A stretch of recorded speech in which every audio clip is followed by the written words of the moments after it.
Merhaba arkadaşlar. Son günlerde iPhone 12 mini'nin fiyatı bir hayli düştü ve bu düşüşten sonra iPhone 12 mini ile iPhone 11 arasında tercih yapmakta zorlanabileceğinizi düşünerek ikisini karşılaştıran bir video hazırlamak istedim.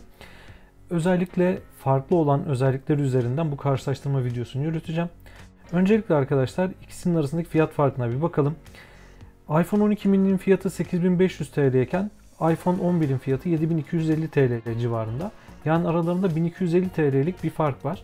Ben 1-2 ay önce iPhone 11 aldığımda iPhone 11 ile iPhone 12 mini arasında 2500 lira kadar bir fark vardı. iPhone 12 mini'nin fiyatı 10.000 lira civarındaydı. Şu an gerçekten de ciddi bir indirim olduğunu söyleyebiliriz.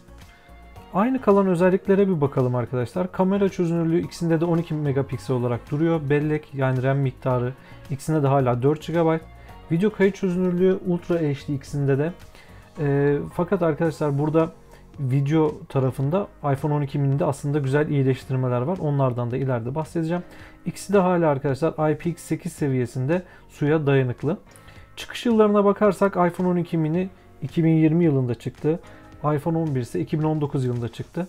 Bu şu anlama geliyor. iPhone 12 mini daha uzun süre güncelleme desteği alacak. Ama bu şu an için yakın gelecekte yaşanacak bir sorun değil işin aslı arkadaşlar. Bir sonraki madde dayanıklılık. İki telefonda çok dayanıklı olduğunu söylüyor. İki telefonda da havacılık ve uzay endüstrisi standartlarında alüminyum kullandığını söylüyor. Fakat iPhone 12 mini'de Ceramic Shield adında bir teknoloji kullandığını söylüyor ve düşmelere karşı 4 kat daha iyi performans elde ettiğini söylüyor arkadaşlar. Hücresel ağ desteğine bakacak olursak iPhone 12 mini 5G desteğini sağlıyor. iPhone 11 ise arkadaşlar 4G desteğini sağlıyor sadece.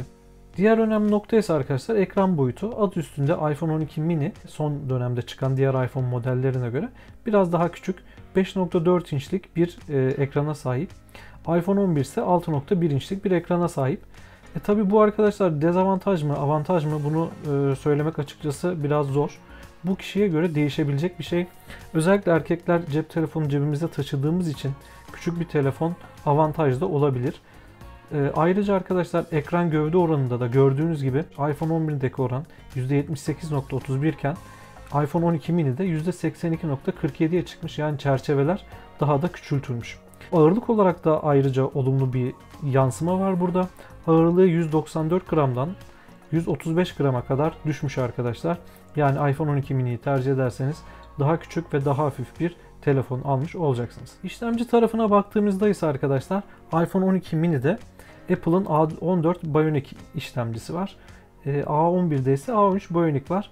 Şimdi tabii ki arkadaşlar arada ciddi bir fark var. Zaten bunu görebiliyorsunuz. İşlemci frekansı iPhone 12'de 3 GHz iken iPhone 11'de 2.65 GHz ve Antutu puanından da 633'e 523 gibi bir fark olduğunu görebiliyorsunuz. Ama bu arkadaşlar iPhone 11'in yavaş bir telefon olduğu anlamına kesinlikle gelmiyor. iPhone 11 hala çok hızlı bir telefon ve çok uzun süreler, seneler boyunca da arkadaşlar yavaşlıkla ilgili bir sorun yaşayamayacağınıza eminim. Yani çok uzun süreler oynayamayacağınız bir oyun da olmayacak arkadaşlar bu telefonla ve telefonunuz yavaşlamayacak. Bu hiç mi bir şey ifade etmiyor derseniz oyunlar 2-3 saniye daha erken açılıyor olabilir iPhone 12 mini'de veya bir uygulama 1-2 saniye daha erken açılıyor olabilir. Ama dediğim gibi bu sizin fark etmeyeceğiniz düzeyde bir hızlılık olacak. Yani iki telefonda şu an için ve hatta önümüzdeki birkaç sene içinde yeterince hızlı durumda olacak arkadaşlar. Bir sonraki en önemli farkın olduğu nokta ise arkadaşlar ekran teknolojisi. iPhone 11'in IPS LCD ekranına karşılık iPhone 12 mini'de artık OLED ekran kullanılıyor. Ve arkadaşlar bu gördüğünüz gibi çok büyük bir kontrast oranı sağlıyor. iPhone 11'de 1400'e 1 kontrast oranı varken iPhone 12 mini'de 2 milyona bir kontrast oranı var. Ekran çözünürlüğü 828'e 1792'den 1080'e 2340'a kadar çıkmış. Aynı zamanda piksel yoğunluğu da 326 ppi'den 476 ppi'ye kadar çıkmış. Fakat ekran yenileme hızında herhangi bir değişim yok. Ama arkadaşlar şunu da söylemek istiyorum. iPhone 11'in ekranı kötü değil. Kesinlikle kötü değil. XR'dan beri böyle gereksiz bir dedikodu var. Özellikle PP oranının çok düşük olduğunu söylüyorlar. Fakat arkadaşlar kesinlikle ben uzun süre hem XR'ı hem iPhone 11'i kullandım. Kesinlikle kötü değil. Ama iPhone 12 mini'nin ekranı çok iyi bir ekran. Yani kesinlikle bunu şöyle ifade etmek sanırım en doğrusu, iPhone 11'in ekranı iyi bir ekran. Fakat iPhone 12 mini'nin ekranı çok daha iyi bir ekran arkadaşlar. Bir sonraki maddede de bataryalara bakalım. Batarya kapasitesi olarak iPhone 11'de 3110 mAh'lik bir batarya görüyoruz. iPhone 12 mini'de ise 2227 mAh'lik bir batarya var. Burada arkadaşlar aslında düşüş olarak bayağı 900 mAh'lik bir düşüş var ama video oynatma ve müzik oynatmalara bakarsanız o kadar büyük bir farklılık yok. Video oynatmada iPhone 11 17 saat, iPhone 12 mini ise 15 saat. Müzik oynatmada 65 saate 50 saat gibi bir değer farkı çıkıyor. Burada şunun da etkisi var arkadaşlar. iPhone 12'de kullanılan işlemci, yani A14 Bionic işlemcisi daha az enerji harcayan bir işlemci. Daha küçük bataryayla çok da fena olmayan sonuçlar elde edilebilmiş ve muhtemelen iki telefonda arkadaşlar bir günü rahatlıkla çıkarmanızı sağlayacaktır. Ki zaten ikisinde de hızlı şarj desteği var. iPhone 11'de biliyorsunuz 18 Watt hızlı şarj desteği vardı. iPhone 12 mini'de 20 Watt var. Fakat bunu arkadaşlar hıza bir etkisi olmadığını yazmışlar. Kendi sitesinde iki telefonda Apple'ın kendi sitesine göre 30 dakikada %50'ye kadar şarj olabiliyor. Bir sonraki konu olarak kameraya gelirsek arkadaşlar burada büyük farklar var. Öncelikle diyafram açıklığı arkadaşlar, ana kameranın diyafram açıklığı 1.8'den 1.6'ya inmiş. Bu diyafram açıklığının büyüdüğü anlamına geliyor. Yani arkadaşlar daha fazla ışık alabildiği anlamına geliyor. Bu da tabii ki daha az ışıklı ortamlarda çok daha iyi performans sağlamasına neden oluyor. Ama dikkat ederseniz ikinci kameradaki diyafram açıklığı f2.4 olarak, ön kameradaki diyafram açıklığı da yine f2.2 olarak kalmış. DxOMark puanlarına bakarsak da 122 puana 119 puan gibi bir fark görebiliyoruz arkadaşlar. Diyafram açıklığına tekrar dönecek olursak, diyafram açıklığının daha da düşmüş olması diyaframın genişliğinin daha çok arttığı anlamına geliyor.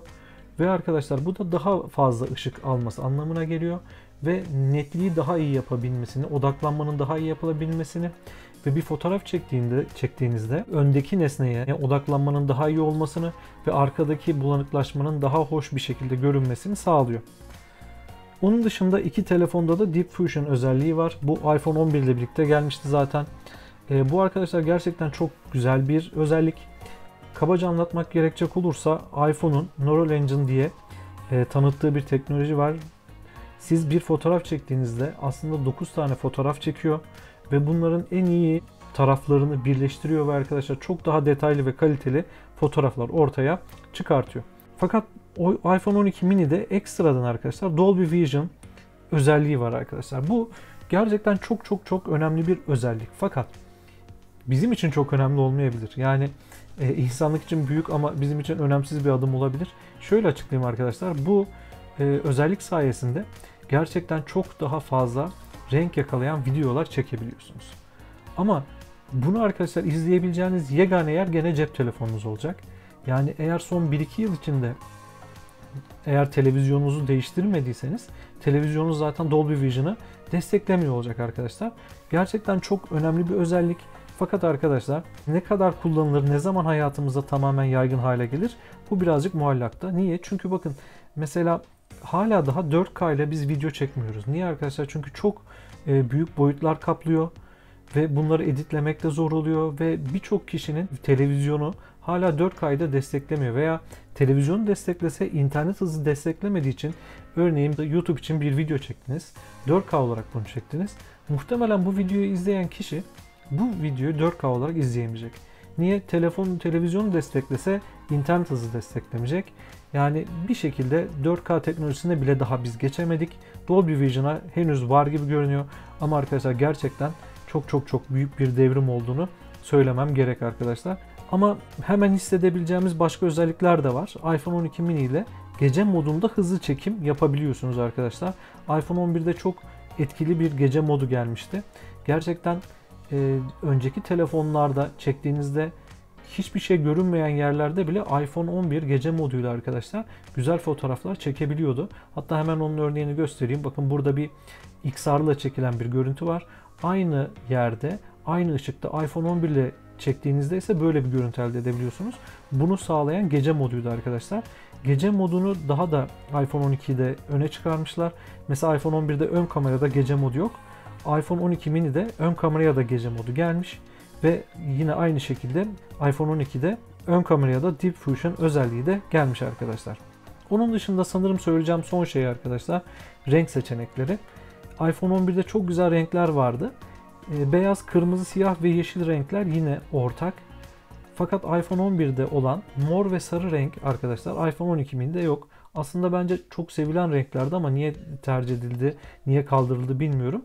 Ve onun yerine arkadaşlar iPhone 12 mini'de mavi renk gelmiş arkadaşlar. Sonuç olarak arkadaşlar eğer ben iPhone 11 alırken iPhone 12 mini bu fiyatlarda olsaydı muhtemelen iPhone 12 mini'yi tercih ederdim. Çünkü küçük olması benim için bir avantaj. Ama küçük olması sizin için dezavantajsa tabii tekrar değerlendirmenizi yapabilirsiniz. Yorum kısmına sizin fikriniz ne ve neden bunu tercih edersiniz?